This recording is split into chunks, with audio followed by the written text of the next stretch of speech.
নমস্কার বন্ধুরা, মিমিস কিচেনে আপনাদেরকে আরেকবার স্বাগত জানাই। আজ আমি আপনাদেরকে সরু চাকলি পিঠা বানিয়ে দেখাবো।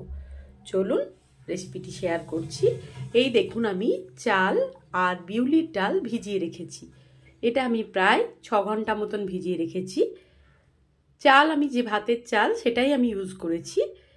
এরপর আমি চালটাকে মিক্সিতে দিয়ে দিচ্ছি পেস্ট করার জন্য। পরিমাণ কিছু নেই, কম বেশি, চালটা বেশি ডালটা কম। এবার অত আন্দাজ পরিমাপ করার দরকার নেই। এবার পাকা লঙ্কা, কাঁচার যে পাকা লঙ্কা থাকে সেই পাকা লঙ্কাটা দিয়ে ডালটা পেস্ট করেছি। এই দেখুন, এবার আমি মিশিয়ে নিচ্ছি। এইভাবে চাল বাটা ডাল বাটা ভালো করে মিশিয়ে নিতে হবে।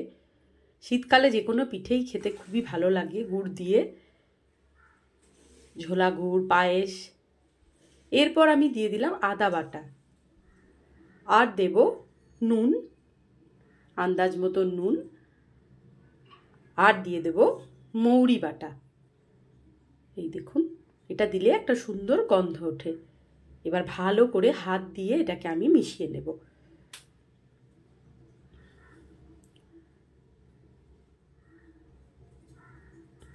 শীত মানেই পিঠে পার্বণ, উৎসব। পৌষ মাস পড়ে গেছে, পিঠের নানান ধরনের রেসিপি সবার বাড়িতেই হয় কম বেশি।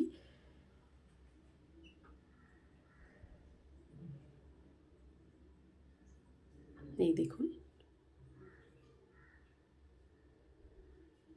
এটাতে আমি আর একটু জল মিশিয়ে পাতলা করে নেব। আর একটা আমি এর সাথে তরকারি বানাবো। এই দেখুন, গাজর, মটরশুঁটি, আলু আর ফুলকপি আমি নিয়েছি, ওটাকে একটু সেদ্ধ করে নিয়েছি আমি। গাজর, আলু, মটরশুঁটি, ফুলকপিটাকে আমি সেদ্ধ করে জল ঝরিয়ে রেখেছি। আর ফ্রাই প্যানে আমি দিয়ে দিলাম গাওয়া ঘি। এটা না সরু চাকলি দিয়ে খেতে খুব ভালো লাগে। আমার হাজব্যান্ডের সুগার আছে, তো গুড় বা মিষ্টি জাতীয় জিনিস খেতে পারে না, তো সেই জন্যে আমি এটা তরকারিটা বানিয়ে দিই। তো তাই আপনাদের সাথেও এটা শেয়ার করে নিলাম। এরপর আমি ওই ঘিয়ের মধ্যে দিলাম একটা শুকনো লঙ্কা আর টুকরো করা একটা তেজপাতা, আর দিয়ে দিলাম 5 ফোড়ন। এই তরকারিটা আপনারা রুটি দিয়ে, লুচি দিয়ে, পরোটা দিয়েও খেতে পারেন, খুব ভালো হয় তরকারিটা। এরপর অল্প পরিমাণে আমি দিয়ে দিলাম ওর মধ্যে আদা বাটা।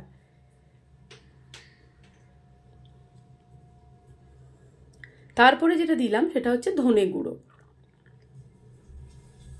ছোট চামচে 2 চামচ মতন দিয়ে দিলাম আমি ধনে গুঁড়ো। তারপর দিয়ে দিলাম হলুদের গুঁড়ো। এবার ভালো করে মশলাটাকে ঘিয়ের মধ্যে আমি একটু ভেজে নিচ্ছি। আমরা যখন ছোটোবেলাতে আমার মা আমাদেরকে এই তরকারিটা বানিয়ে দিত, আমরা খেতে খুব ভালো লাগতো।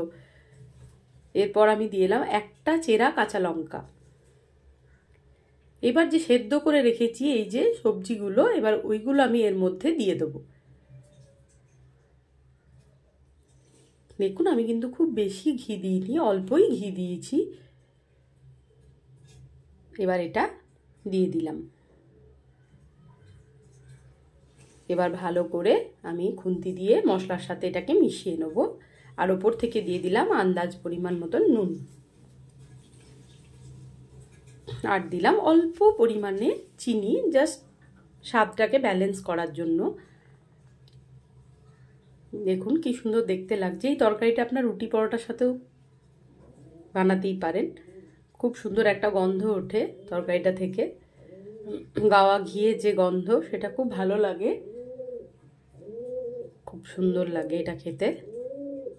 এরপর আমি দিয়ে দিলাম কাসুরি মেথি গুঁড়ো করা। তারপরে দিলাম গোলমরিচের গুঁড়ো। এবার সবটাই ভালো করে আমি মিশিয়ে নেব।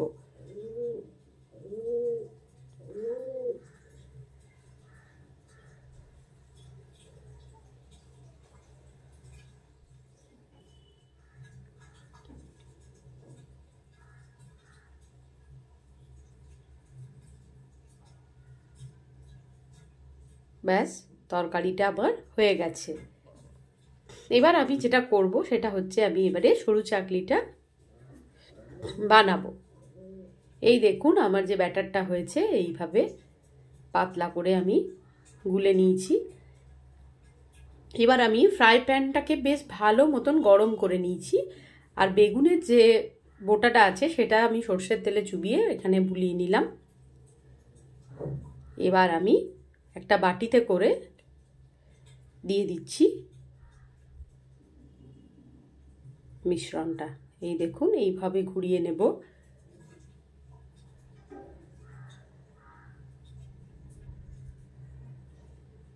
আমার শাশুড়ি মাকে দেখেছি, মা খুব ভালো বানায় সরু চাকলি পিঠে। তো মাকে দেখতাম বাঁশ পাতার যে টুকরো আছে সেই টুকরো দিয়ে এটাকে বেশ ঘোরাতো। তো আমার কাছে নেই বলে আমি ফ্রাই প্যানটাকে ঘুরিয়ে দিলাম, আর কি করা যাবে। এই দেখুন এক পিঠ হয়ে গেছে। এই যে সুন্দর সুন্দর পাতলা পাতলা সরু চাকলি পিঠে হয়ে গেছে। আবারও একটা আপনাদেরকে বানিয়ে দেখাচ্ছি। এইভাবে প্রথমে তাওয়াটাকে ভালো করে গরম করে নিতে হবে। এরপর আবারও আমি দিয়ে দিলাম, এইভাবে ঘুরিয়ে নেব।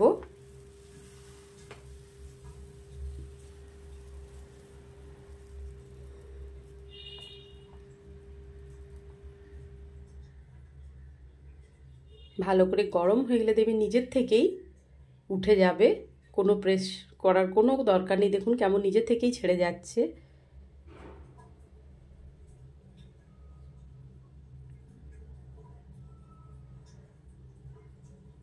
এবার লাস্টে যেটা করবো, এই দেখুন আমি এখানে কিন্তু ধনে পাতা আর কাঁচা লঙ্কা বাটা ওই লেয়ারটার সাথে মিশিয়েছি। আমি যে এটা বানিয়েছি তার সাথে আমি ধনে পাতা আর কাঁচা লঙ্কা বাটা দিয়ে এটা একটা আমি গ্রিন সরু চাকলি বানাবো। দেখুন এই যে যারা ভালোবাসেন ধনেপাতা গন্ধ তারা এইভাবে একটা সরু চাকলি বানিয়ে খেয়ে দেখবেন, খুব ভালো লাগে। এটাও হয়তো অনেকে বানিয়েওছেন বাড়িতে।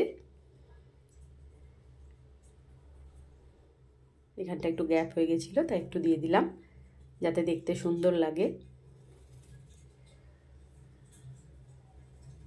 খেতে এটাও খুব ভালো লাগে। আমার মেয়ে সাধারণত এটা খুব একটা পছন্দ করে না, কিন্তু এইভাবে একটা হয়তো খেয়ে নেবে এইভাবে ধনেপাতা দিয়ে করে দিলে। নিজের থেকেই সুন্দরভাবে উঠে যায়। কোনো চাল ডালের পরিমাপ এত আমি কোনো দিনই মানে দিই না ওইভাবে,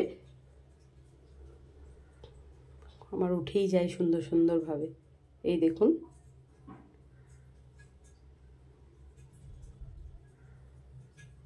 তৈরি হয়ে গেছে আমার সরু চাকলি। ভিডিওটি ভালো লাগলে like, comment, share and subscribe করে দেবেন।